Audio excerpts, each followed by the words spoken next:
Hey, this is the Daily Overpass. My name is Eric and I make apps. Now today let's ask the question, is working for yourself riskier than working for somebody else?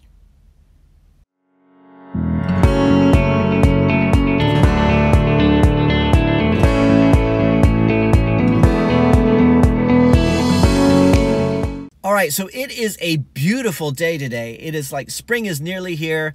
The sky is blue, the sun is out, there's no clouds. The only problem is it's just a little bit windy, so I'm doing the video from the car again. I hope you guys don't mind. So today I wanted to talk about a news story that came out last week, which was a local news story, and you may not have heard about it, but basically there's a town about half an hour from here called Swindon, and Honda has a big factory out there, and they just announced last week that they're going to be closing that factory, and like 3,500 people are going to lose their jobs, which is a very, very sad story. Now, Honda says it's nothing to do with Brexit. It has to do with global conditions and everything like that. But, you know, Brexit's coming up pretty soon too, and I worry about that from time to time. But it's always sad to hear a story like that. A bunch of people losing their jobs at the same time. They're all going to be at the job market at the same time, competing for the same jobs.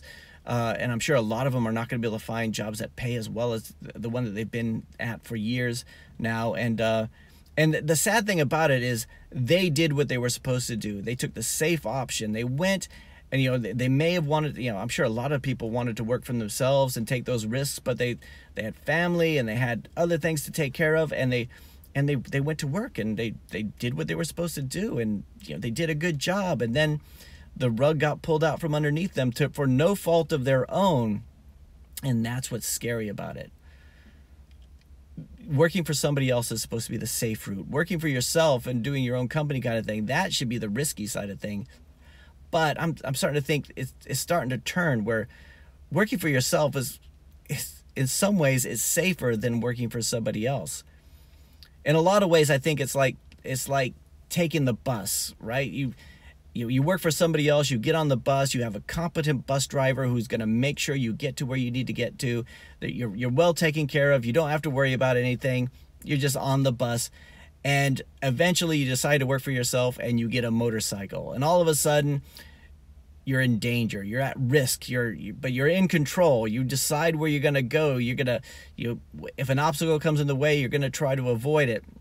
You're in control of your own life when you work for yourself, but it's a lot more dangerous and it's filled with a lot more peril potentially. And eventually, hopefully, you can move up from that motorcycle to a car, and then you could drive your own bus, right? And the nice thing about working for somebody else is that you have somebody else in charge making those decisions, making sure that everything runs smoothly. And me as the bus driver, man, I'm always going up on the curbs, I'm bumping into things, I'm occasionally running out of gas. Ooh, it's but I'm in control, right? If for some reason Android decided they're no longer going to support apps, or the iPhone decided they're no longer going to support apps, it's just unlikely, but if they did, I would be okay, right? I'm not going to fire myself. I'm not going to say, well, Eric, we don't need app developers anymore. I'll do something else, right? I'm going to zig or I'm going to zag where the market takes me. If I was an app developer working for a company, though, and they did that, I would be out of work. I would be highly specialized if I was only specialized in one thing, then I might find it very difficult. They might not keep me because we don't need app developers anymore, Eric. So it's a very, very scary thing. I can remember working for a contract about 6 or 7 years ago, and the company I was working at, I was talking to a woman. She sat right next to me. She was a permanent employee there, and I was a contractor. I was only there for I was actually there for a couple of years, but it was only supposed to be a few months. And I was gonna look for another contract, and my contract's up in a couple months. And then she said, "Boy, that must be really scary to have to be out of work like that, and it's a lot of risk. I couldn't do that because I have a mortgage and I have kids." And I thought, I have a mortgage and I have kids too, right? But I kind of thought her existence was a little bit scary too, because you never know what could happen. And sure enough, I mean, it's almost as if, like I'm making it up, but that company closed down like 2 years later, and a lot of people lost their jobs. right? And it's just a sad thing. The benefit of working for yourself is you know what situation you're in. You know you have to be marketable. You know you have to stay on top of things. You can't become complacent. You can't, it's just, you have to worry about, what's going to, where am I going to find the work next month? Where am I going to find the month after that? So in some ways, I think working for yourself is becoming the safer option, especially as global markets change as quickly as they do.